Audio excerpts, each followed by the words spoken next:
할렐루야, 7월 15일 토요일입니다. 사도행전 10장 34절부터 끝절 48절까지 말씀을 읽고 은혜 나누도록 하겠습니다. 베드로가 입을 열어 말하되 내가 참으로 하나님은 사람의 외모를 보지 아니하시고 각 나라 중 하나님을 경외하며 의를 행하는 사람은 다 받으시는 줄 깨달았도다.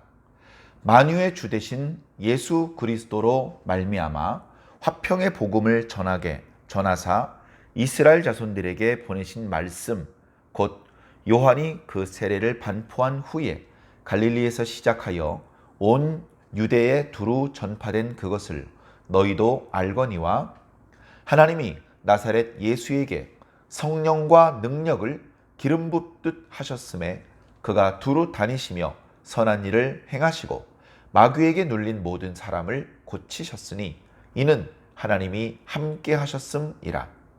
우리는 유대인의 땅과 예루살렘에서 그가 행하신 모든 일의 증인이라.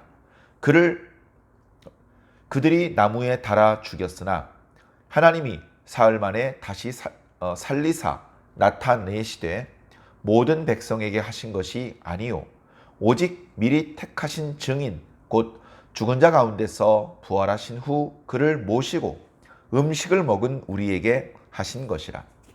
우리에게 명하사 백성에게 전도하되 하나님이 살아있는 자와 죽은 자의 재판장으로 정하신 자가 곧 이 사람인 것을 증언하게 하셨고 그에 대하여 모든 선지자도 증언하되 그를 믿는 사람이 다 그의 이름을 힘입어 죄사함을 받는다 하였느니라. 베드로가 이 말을 할 때에 성령이 말씀 듣는 모든 사람에게 내려오시니 베드로와 함께 온 할례받은 신자들이 이방인들에게도 성령 부어주심으로 말미암아 논라니 이는 방언을 말하며 하나님 높임을 들음이러라. 이에 베드로가 이르되 이 사람들이 우리와 같이 성령을 받았으니 누가 능히 물로 세례 베풀음을 그 말이요 하고 명하여 예수 그리스도의 이름으로 세례를 베풀라 하니라. 그들이 베드로에게 며칠 더 머물기를 청하니라. 아멘. 자, 어제 말씀에 이어지는 부분입니다. 저는 말씀을 읽으면서 뭔가 서서히 무너지고 있는 것을 느꼈습니다. 나쁜 의미에서 무너진다는 뜻이 아니고 좋은 의미에서 불필요한 것이 서서히 무너져 내리는 것을 느낍니다. 그것은 사도행전 10장 말씀 전체를 통해서 우리가 느끼는 것입니다. 10장은 이제 베드로가 여러 가지로 사역을 하는 그런 모습들이 나타나는 부분이죠. 특히 고넬료를 만나는 이야기가 10장에 이제 나타납니다. 자, 그런데 그 과정에서 그동안 베드로가 가지고 있었던 그리고 모든 성도들이 가지고 있었던 생각, 다시 말해 예수님이 그리스도인 그것은 이제 논란의 여지가 없는데 이 예수 복음을 믿고 죄사함을 받고 구원을 받을 대상자는 오직 유대인들이다. 이방인들은 이제 유대인들의 오랜 관습에 의하면 그들은 진정한 사람도 못 되는 것입니다. 그들은 사람 축에도 들지 않는 것이죠. 사실 인구도 얼마 안 되고 경제력도 미미하고 독립국가도 아니고 그런 여러 가지를 보면 유대인의 존재라는 것은 전체 세계를 두고 보았을 때 미미한 존재들입니다. 그런데도 불구하고 그들의 영적인 자존감은 정말 높았습니다. 현재 자신들의 경제적이며 정치적인 위상은 바닥을 치고 있었지만 그러나 영적으로는 오직 자신들만 천지를 만드신 하나님과 소통이 가능한 이 천지를 만드신 분이 누군지를 아는 유일한 민족이다. 자, 이런 엄청난 자존감을 가지고 있었습니다. 그런 생각이 있었기 때문에 복음을 전하더라도 유대인들을 대상으로만 복음을 전했습니다. 지금까지 계속해서 그랬습니다. 남자든 여자든 노인이든 어린이든 히브리파든 헬라파든 그들 모두는 유대인들입니다. 혈통적으로 유대인들입니다. 그들을 대상으로만 복음을 선포했습니다. 자, 그런데 그런 그들의 고정관념에 금이 가기 시작했습니다. 그 고정관념에 금을 내신 분은 다름 아닌 하나님이셨습니다. 하나님께서 금을 내신 까닭은 그들이 가지고 있는 고정관념은 하나님의 뜻과는 다르기 때문에 그렇습니다. 그들이 가지고 있는 고정관념으로는 하나님을 기쁘시게 할 수 없을 뿐 아니라 오히려 하나님께서 하시려는 일을 가로막는 대적하는 역사를 할 수밖에 없기 때문에 그렇습니다. 예수님을 거역하는 유대인들은 뭐 그런 생각을 계속해서 가지거나 말거나 최소한 그리스도인들은 그런 생각을 가지고 있으면 안 되는 것이었습니다. 생각해보면 과거로 내려가면 자, 유대인들이 하나님의 백성이었죠. 그 유대인들은 유다 지파의 후예들입니다. 그럼 유다 지파만 하나님의 백성들이었습니까? 레위 지파도, 시므온 지파도, 르우벤 지파도 12지파 모두가 하나님의 백성이었습니다. 그들은 아브라함과 이삭과 야곱의 자손들이었습니다. 아브라함이 하나님의 백성이었죠. 그런데 아브라함보다도 더 고대로 올라가면 예컨대 노아는 이스라엘 백성들도 유다 백성 유태인도 아니었습니다. 히브리 사람도 아니었습니다. 그럼 노아는 하나님의 백성이 아닙니까? 아니죠. 노아도 하나님 백성입니다. 더 고슬로 올라가면 무두셀라도 있고 더 올라가면 셋도 있고 아담도 있습니다. 아담은 하나님 백성 아니라고 말할 수 있습니까? 자, 생각해보면 모든 사람은 아담의 후예입니다. 물론 하나님께서 당신의 한 뜻을 이루기 위해서 아브라함 시대로부터는 전 민족을 상대로 일하시기보다는 아브라함의 자손들을 중심으로 당신의 뜻들을 펼쳤죠. 그것은 아브라함의 자손 이외의 모든 인류를 버리셨다는 뜻은 아닌 것입니다.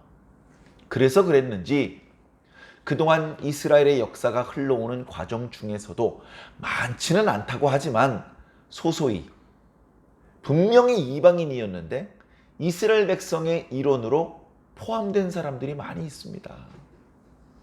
그런 사람들이 정말 많이 있습니다. 갈렙도 정통 유다 사람이기만 한 것은 아닙니다. 그나스 사람이라고 그렇게 표현하고 있습니다. 모세의 장인이었던 이도로 겐족속 어느 틈에 이스라엘의 일원이 되었습니다. 그들의 우선 레갑 족속도 결국은 이스라엘의 일원으로 살았던 것입니다. 그리고 구약의 선지자들도 당연히 이스라엘 백성들을 대상으로 하나님의 말씀을 선포했지만 그들의 메시지 중간중간에 결국 하나님의 은혜는 이방인들을 향해서도 비추어지게 될 것을 예언하는 내용들이 많이 있습니다.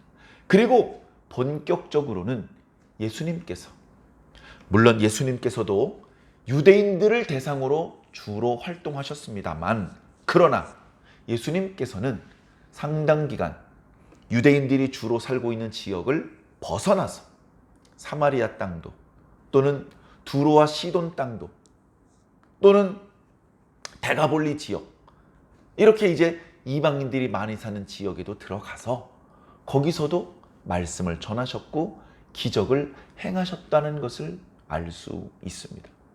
그리고서 나중에 본격적으로 사도 바울과 같은 일꾼을 통해서 이방인들을 대상으로 한 선교가 본격적으로 펼쳐지기 전에 지금 아직은 흔들리지 않는 유대인들의 하나님의 입장에서 볼 땐 불필요한 고정관념이 금이 가고 깨지고 무너지고 있는 것입니다.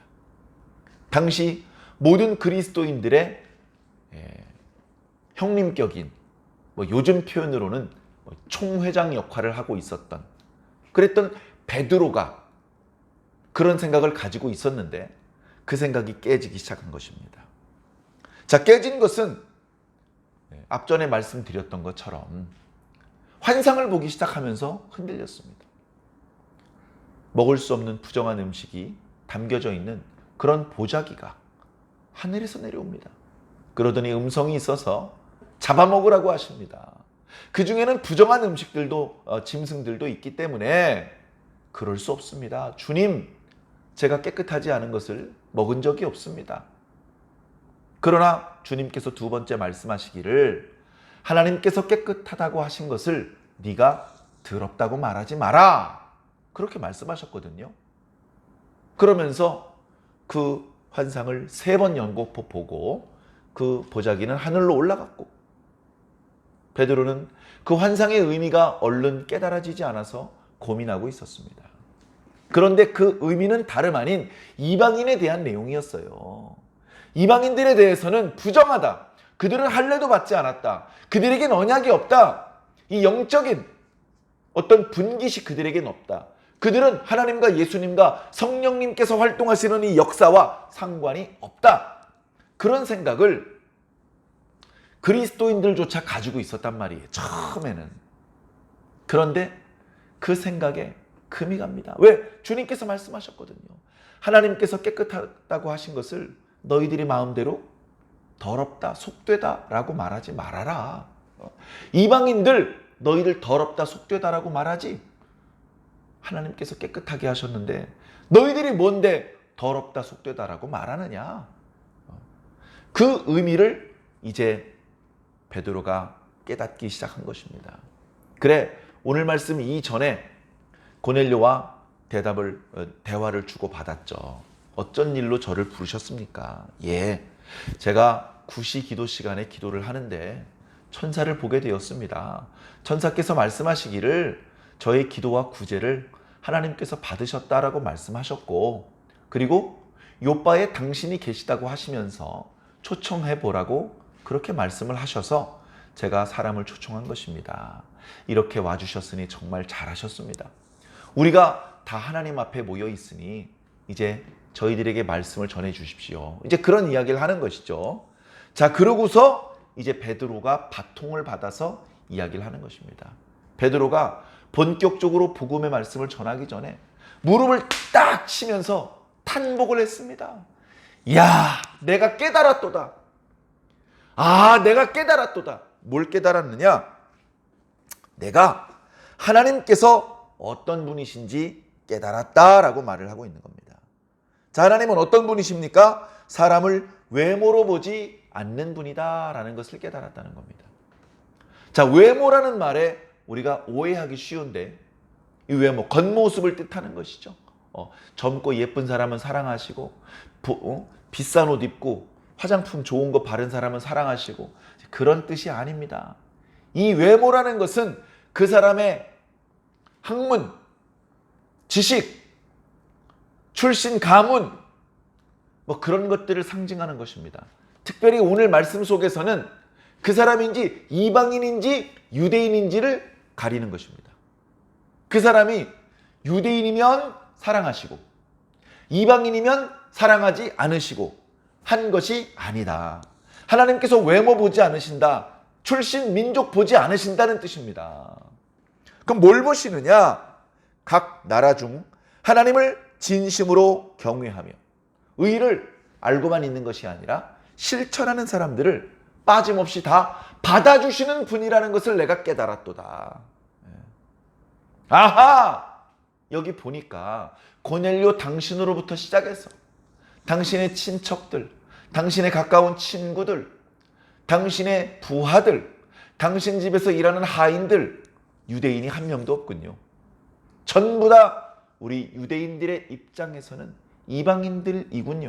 그러나 하나님께서는 그런 당신들이 유대인이 아니라고 해서 배척하지 않으시고 당신들이 진심으로 하나님을 경외하고 당신들이 의를 실천하는 사람들인 것을 아시고 당신들도 하나님의 백성으로 받아주시는 것을 내가 이제 깨달았습니다.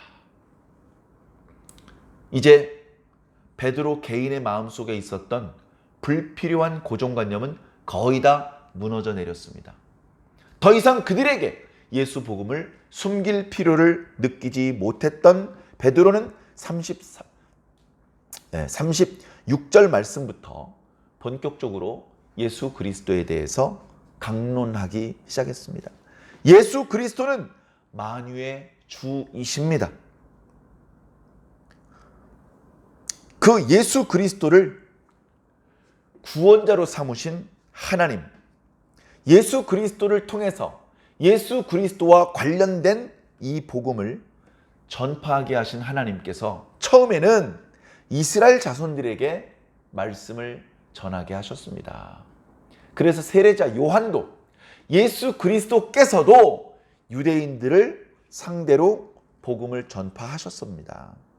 그랬는데 그 복음이 이제 오늘 당신들에게도 임한 것입니다. 그런 이야기를 하는 것이죠. 38절에 보니까 하나님께서 나사렛 예수에게 성령과 기름 붓듯 하셨다. 그래서 그는 그냥 보통 유태인이 아니다. 그는 하나님께서 세우신 사람이다. 하나님께서 세우신 그리스도고 메시아고 구원자시다 라고 말씀하고 있는 것입니다. 그렇기 때문에 그는 일반 사람들이 할 수 없는 일, 선한 일과 마귀에 눌린 자를 고쳐주시는 일들을 하셨다.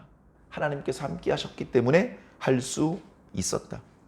유대인들은 그런 예수를 나무에 달아 죽였지만 하나님께서는 그분을 다시 살려주셨다라고 말하고 있습니다. 특별히 39, 40, 41절에는 예수님께서 십자가에 달리시기 전에 행하셨던 행적들과 십자가에 달린 이후에 부활하신 사건에 대하여 우리 사도들과 그리스도인들이 증인이다라고 말하고 있습니다. 예수님께서 죽으셨어요. 유태인들이 잘 알지 못하고 죽였죠. 그러나 하나님께서는 다시 살려내셨고 다시 사람들 앞에 나타내셨습니다. 그러나 모든 사람들을 대상으로 부활하신 예수님을 보여주신 것이 아니고 바로 우리들 제자들에게 보여주신 것이죠. 자, 그런 부분을 보면 하나님께서 펼치시는 구원의 역사가 참 섬세하다. 예수님을 보내시고 예수님을 통해서 말씀이 선포되게 하시고 기적이 나타나게 하시고 십자가에 달려 돌아가시게 하시고 사흘 만에 다시 살아나게 하시고 그 살아나는 예수님을 누군가 목격하게 하시고 그 목격한 사람들을 통해서 계속해서 복음이 전파되는 것까지 하나님께서는 미리 계획하시고 그 뜻을 이루어 가셨던 것입니다. 자, 하나님께서는 그 예수 그리스도를 산자와 죽은 자의 재판장으로 정하셨고 그것을 목격한 제자들은 그 사실을 지금 이렇게 증언하고 있는 것입니다. 이 증언은 자신들 편한 대로 조작한 것이 아니라 이미 구약 성경에 있는 모든 선지자들도 증언했던 바이니 곧 그의 이름을 힘입어 죄사함을 받는다라는 사실입니다. 죄사함을 받아야 됩니다. 우리에게 죄가 있다는 것은 그 누구도 부정하지 않습니다. 또한 그 죄가 있는 상태로는 하나님을 기쁘시게 할 수도 없고 하나님께 다가갈 수도 없고 하나님의 구원을 받을 수가 없는 것이죠. 그래서 그 죄의 문제를 해결해야 됩니다. 구약의 모세를 통해서 속죄의 제사 예법을 가르쳐 주셨습니다. 그러나 그것은 엄밀히 말했을 때 그 죄의 문제를 해결하는 완전한 방법은 아니었습니다. 진정 완전한 방법은 예수 그리스도를 믿는 방법이었는데 구약의 속죄 제사의 예법은 그 예수 그리스도를 통한 완전한 죄사함의 방법에 대한 그림자의 모습이었을 뿐입니다. 그렇기 때문에 그 죄사함의 제사는 온전치 못해서 매년 또다시 제사를 드려야 했습니다. 그리고 그 제사를 집행하는 제사장 본인도 죄인이기 때문에 자신의 죄를 용서받기 위한 제사를 별도로 드려야만 했죠. 그나마 없는 것보다는 감지덕지한 예법이었지만 매우 불완전한 예법이었습니다. 그러나 예수 그리스도의 죽으심은 가장 완전한 제사였습니다. 가장 흠없는 제물이셨습니다. 그리고 그 제사를 집전했던 대제사장된 예수 그리스도는 자기 자신의 죄를 용서받기 위한 별도의 속죄 제사를 드릴 필요가 없는 완전하시고 영원하신 대제사장이셨던 것입니다. 그것이 바로 하나님의 큰 그림이었고 큰 구원의 역사였다는 것이죠. 이제 이런 내용으로 베드로가 거기 모여있는 사람들에게 복음을 선포했습니다. 자, 말씀이 다 끝나고 말씀 끝나면 질문도 받고 뭐 밥 먹으면서 사도가 기도로 축사해주고 뭐 그런 게 아니고, 지금 이어지는 말씀을 보니까 아직 설교가 끝나지도 않았는데 듣고 있는 이방인들 머리 위에 성령이 내리는 것이 보입니다. 성령이 내리는 것이 보입니다. 성령은 우리 눈에 안 보이죠. 그러나 성령이 임했을 때만 나타나는 방언을 말하거나 하나님의 큰 일을 말하는 것을 베드로와 동행했던 사람들이 보고 깜짝 놀란 것입니다. 지금 베드로만 있는 것이 아니고 고넬료가 세 사람을 보내서 베드로를 청할 때 그때 요바에 있던 사람들 중에서도 베드로와 동행해서 지금 고넬료의 집에 와 있거든요.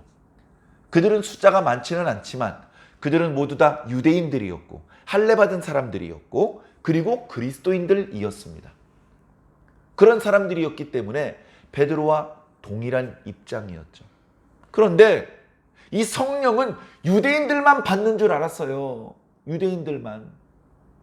그러니까 베드로의 마음속에 이미 무너져버린 불필요한 고정관념, 그런 장벽이 이제 베드로의 마음속에서는 거의 무너졌는데 베드로와 동행했던 욥바에서 따라온 그 유대인들의 마음속에는 아직도 그 장벽이 남아있었거든요. 그런 장벽이 마음속에 있는 상태로 이방인들에게 성령이 임하는 것을 보니까 깜짝 놀랄 수밖에 없는 것이죠. 그러면서 베드로가 하던 설교는 끊어질 수밖에 없었습니다. 여기저기 성령 받아가지고 방언이 터져 나오고 하나님의 큰 일을 말하는 상황이 전개되다 보니까 베드로 혼자 이렇게 설교하는 그 상황이 중단됐습니다. 베드로와 그리고 함께했던 사람들이 서로 얼굴을 보면서 깜짝 놀랐습니다. 야, 이게 무슨 일이냐? 이 사람들이 보니까 방언을 말하고 있다. 이 사람들이 말하는 걸 들어보니까 하나님의 큰 일을 찬양하고 있다. 이거 우리가 몇 달 전에 그 다락방에서 성령 받았을 때 그때 나타났던 현상 아니냐. 이분들이 이방인들이지만 우리가 받은 성령과 동일한 성령을 지금 받고 있는 것이 아니냐. 성령을 주고 주지 않고를 우리가 결정할 수 있느냐? 사도가 결정할 수 있느냐? 베드로가 결정할 수 있느냐? 아니지 않느냐. 하나님께서 그들에게 성령 부어주시기를 기뻐하시고 계시니, 그렇다면 우리가 이 사람들에게 예수 그리스도의 이름으로 세례 베푸는 것을 어찌 금할 수 있겠느냐 하면서 거기 있는 사람들에게 예수 그리스도의 이름으로 세례를 베풀어 주었습니다. 말씀도 듣고 성령의 충만도 체험하고 세례까지 받은 고넬료의 가족들과 친구들은 베드로를 통해서 경험한 하나님의 은혜가 너무 컸는지 베드로와 그 일행들을 붙잡았습니다. 감사합니다. 은혜 받았습니다. 우리가 하나님을 경외하고 있었지만 이런 은혜가 있는 줄은 몰랐습니다. 바쁘시겠지만 부디 며칠 더 저희 집에 머물러 주시면서 말씀을 전해 주십시오. 오늘 다 전달해 주지 못했던 말씀들 내일과 모레 계속해서 좀 가르쳐 주시기를 부탁을 했던 것이죠. 자, 이렇게 해서 드디어 이방인들에게 복음이 선포되고 그들에게도 성령이 임하는 것을 뚜렷이 목격하게 되었습니다. 하나님의 역사가 전혀 새로운 국면을 맞이하게 된 것이죠. 하나님의 능력이 부족해서 그동안 이방인들에게 말씀을 전하지 못한 것이 아니었습니다. 하나님께서는 매우 오래전부터 그 이방인들을 생각해 오셨습니다. 불쌍히 여기고 계셨습니다. 어떤 기회가 되면 그들에게도 구원의 길을 열어주고 싶어 하셨습니다. 그때는 바로 지금입니다. 그때는 구약의 선지자들이 활동하던 때도 아니고 북이스라엘과 남유다가 존재하고 있을 때도 아니었습니다. 예수님께서 아직 이리저리 뛰어다니고 있을 때도 아니었고 예수님께서 부활 승천하신 이후에 그 제자들이 성령을 받은 이후였습니다. 그래서 예수님께서 거의 처음으로 말씀하신 겁니다. 오직 성령이 너희에게 임하시면 너희가 권능을 받고 예루살렘과 온 유대와 사마리아와 땅끝까지 이르러 내 증인이 될 것이다. 예루살렘과 온 유대 지방에 복음이 전파되는 것에 대해서는 아무런 마음의 저항감이 없었을 것입니다. 그러나 사마리아라고요? 예수님 사마리아라 그러셨습니까 지금? 사마리아라는 말부터 벌써 마음속에 약간의 저항감이 있었을 것입니다. 그런데 예수님, 하나님은 겨우 사마리아 정도를 생각하신 것이 아닙니다. 땅 끝까지 이 복음이 퍼져야 된다. 그 땅 끝에도 이 말씀을 듣고 구원받아야 될 내 백성이 있다. 사랑하는 성도 여러분, 저와 여러분이 어쩌면 예루살렘, 팔레스타인 지경으로부터 보았을 때 땅 끝이 아니겠습니까? 우리가 지금 서 있는 이 한반도야말로 땅 끝이라 말하지 않을 수 없지 않습니까? 이미 베드로가 고넬료의 집에 방문할 때 이미 하나님께서는 오늘 저와 여러분들을 구원하실 계획을 품고 계셨는지도 모릅니다. 할렐루야! 얼마나 감사합니까? 이런 놀라운 하나님의 구원의 섭리가 이루어지기 위해서는 불필요한 고정관념을 버려야 됩니다. 지금도 혹시 저에게, 우리에게 불필요한 고정관념이 있습니까? 과거에는 장로가 되려면 50살은 넘어야 된다. 권사가 되려면 60살은 넘어야 된다. 여자에게는 목사 안수를 해주어서는 안 된다.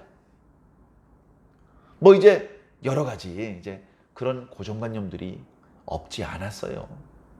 그러나 시간이 지나면서 젊은 권사, 젊은 장로도 좋은 주님의 일꾼으로 얼마든지 일할 수 있고, 또 여성분들도 얼마든지 안수받고 좋은 목회자로 활동하는 것을 우리는 봅니다.